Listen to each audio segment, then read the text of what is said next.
Good afternoon, YouTube. Can you see me? It's kind of bright out today. That's why I've got my sunnies. Um, I wanted to talk about. I wanted to talk a little bit about the video I just published. Uh, what song are you listening to, Montreal? And then I wanted to talk more broadly about the content I'm making right now. I'm sure some of you have noticed that I've been doing more videos talking to other people, and because of that, less videos doing the typical Dan vlogging in a new neighborhood or a new city. Um, so I wanted to talk about that a bit. I wanted to talk about the changing direction of my content and what to expect next. And part of the reason I do these videos isn't because I have all the answers, but it's just so I have a chance to talk about this stuff as well, because as a YouTube creator, it can be kind of confusing, and it helps to have even a camera to talk to, as if it's a friend, you know. And I know there are friends on the other side watching somewhere, digital friends. Anyway, back to the topic. So I published the video, What Are You Listening to, Montreal? This is not my original concept. Some people left comments saying like, oh, great video idea. I can take no credit for this idea. This is one of the few times in my YouTube history where I have entirely chased a trend. Have I chased trends before? Very, very, very early in my YouTube history, I did a video called $10 Challenge in Vancouver. And that was a friend of mine who came up with a version of that. And then a group of us, we all did $10 challenges. Like, how much can you buy with 10 bucks in different cities around the world? And I actually thought that was a great idea. I was like, yeah, I'm going to do that for sure. And my buddy John in New York City, his went on to get over 1 million views. His went viral. I wasn't very good at video editing back then. My Vancouver one got, I think, 40,000 views, but at the time, that was the most views I'd ever had. Like, I was really happy. But these days, you sometimes see people get millions of views with the exact same concept as what we were doing 5 years ago. So maybe I should do another one of those, but I might have to change it to $20 or $50, because 10 bucks doesn't buy much these days where I'm from. Anyway, the point is, I occasionally see ideas or trends that I will follow, but not usually, because the thing about trends is I feel like the audience can sense it if you're just trying to be someone you're not, or you're just trying to get internet famous or whatever. And I am trying to not have my content moving all over the place. My fear right now is that some people who are longtime viewers will see what I've done recently and be like, oh, Dan's changing. This isn't the Dan I knew who was walking around Mexico with his camera. Now he's doing these, gimmicky things, talking to strangers. If it feels that way, just keep in mind that I'm trying new things. It's not going to be perfect. Like, there's things I wish I had done better about that music video. But honestly, overall, I was proud of myself, because it's the most strangers I've ever approached in one day, I would say. Yeah.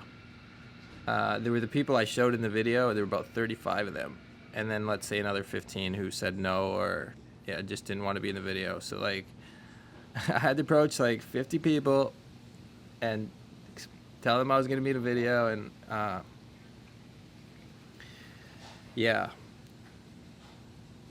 the thing is, like, I had seen similar videos. Like, I saw someone do a video in New York City, which actually got, like, it has millions of views now. So, fingers crossed, maybe this one will be the big one for me. I don't know. But I saw someone do one in New York City, and they just kind of like go up to people. And this one, it was like a person, and then there was another cameraman following them. and they were just approaching people like with a microphone, being like, "What song are you listening to?" So it was more of a production. And if you notice in mine, I always like, I pretty much told everyone, I'm making a video project. Could you tell me what song you're listening to? Because I was just holding my cell phone. I actually didn't have my big camera because I didn't want to. I don't know. I didn't want to make people uncomfortable. That's not my personality, to be just like throwing a camera at someone who isn't cool with it.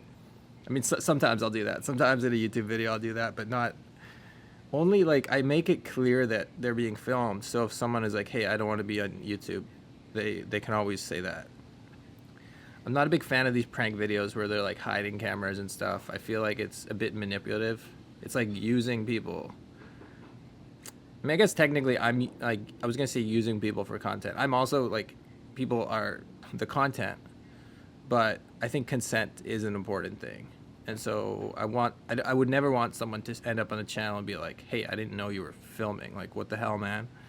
So I always start by telling people I have the video, and so I had to say that. I also had to ask people, "Do you speak English or French?"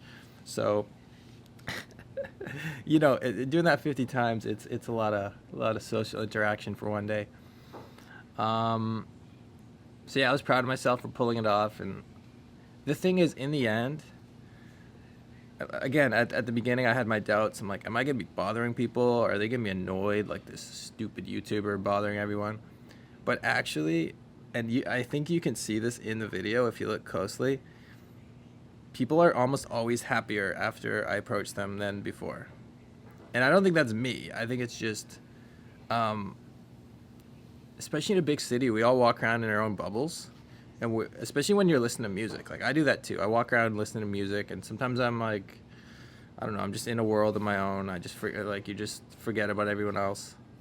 And then a stranger approaches and asks what you're listening to. It's so random. It just kind of makes you laugh and just reminds you, like, oh, there's cool people out there. Like, I'm not alone in this.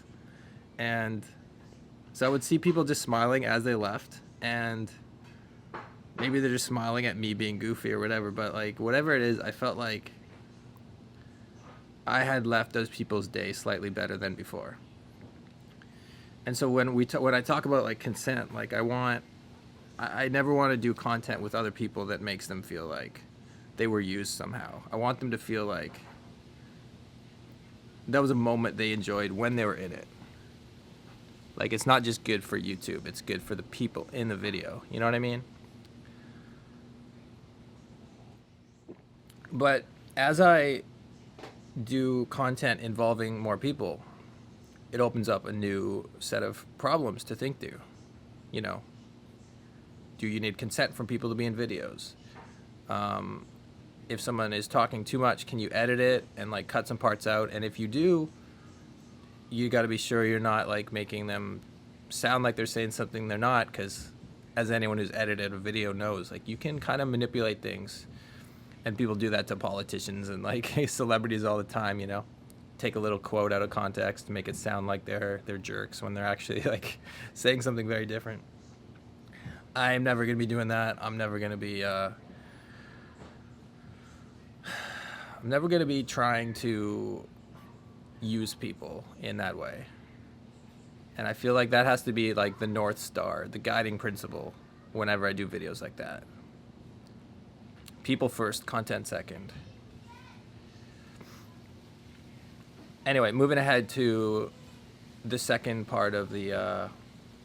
is there anything else I wanted to say about the music video? I hope you liked it. I wish I could have played the songs a bit longer. I could only play each song like very briefly because of copyright stuff. Anyway, the honest truth about travel vlogs, and I don't know, do I feel like I'm done vlogging? Do I want to keep doing that stuff? I think I just burned myself out. And I also just felt like after Colombia, I had all these videos to edit. It took me months to get through them. I was just dreading sitting down and editing them because, first of all, it was hard to film. You're in a hot foreign country filming a lot of stuff, worried about safety, and then you get all this footage, and some of it's good, some of it's bad, and you just got to sort through all of it. And I mean, here I am complaining, like I probably sound like a spoiled kid right now, but the point is, putting together a travel video takes a lot of thought if you're trying to make it good. It takes a lot of consideration. It takes a lot of time. And the results of those videos weren't great. I mean, they weren't awful either. But I kind of felt like the amount of money I spent on that trip and the amount of time I spent making those videos instead of enjoying my day. That's the other thing. Like, do I enjoy filming those videos as much? Sometimes when I'm just filming my meal and stuff, I just feel like this isn't me. I never wanted to be like that influencer type who was just very narcissistically centered on my day. It was always the people around me who interested me. And I just never had the courage really to approach them and to ask the questions I wanted to ask. And I feel like finally, in a kind of like moment of desperation where I'm like, what content am I going to do in Montreal? I think I found that courage. And I think I've just stopped caring as much what other people think. Also, this is something else. This is like more talking about the state of social media in general. I feel like people are getting more comfortable about cameras, like really more comfortable, especially the younger generation. In the past couple of years, Instagram and TikTok have taken over everyone's lives, and so everyone's kind of filming their lives anyway. And so when someone comes up with a camera and says, "Hey, do you want to talk in YouTube?" like a lot of people say yes. A surprising number of people say yes, especially younger generation.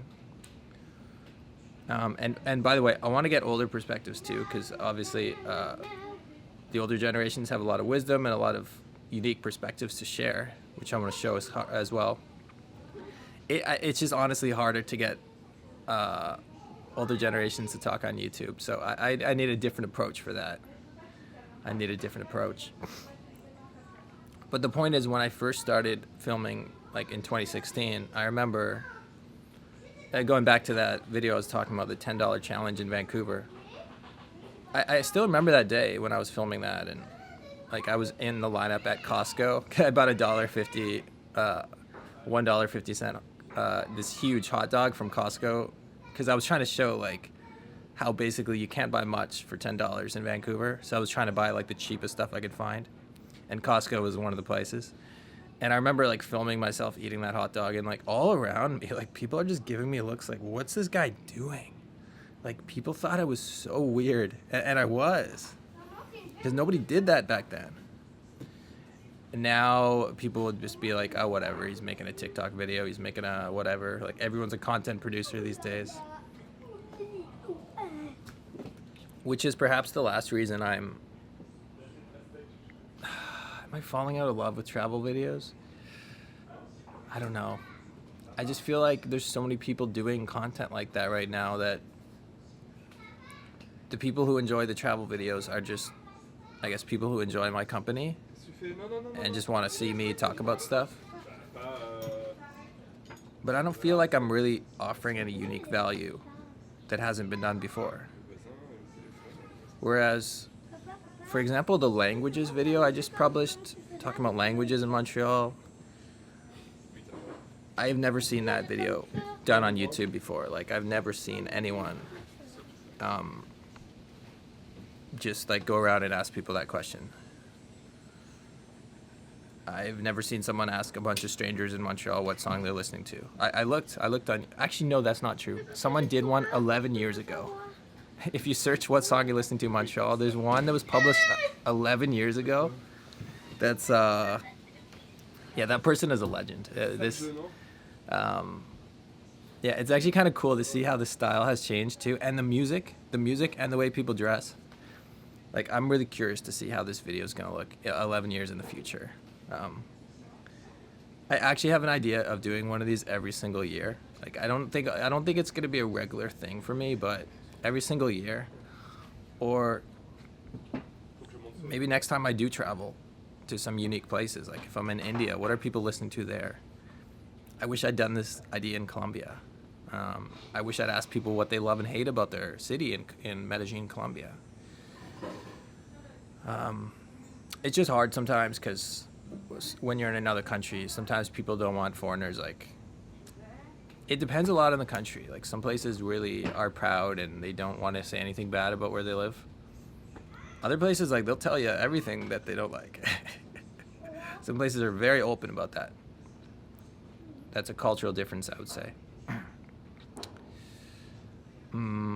But all this to say, if you've been on this YouTube ride with me for a while, you probably know I've gone through a lot of phases. I started a podcast, which is no longer active.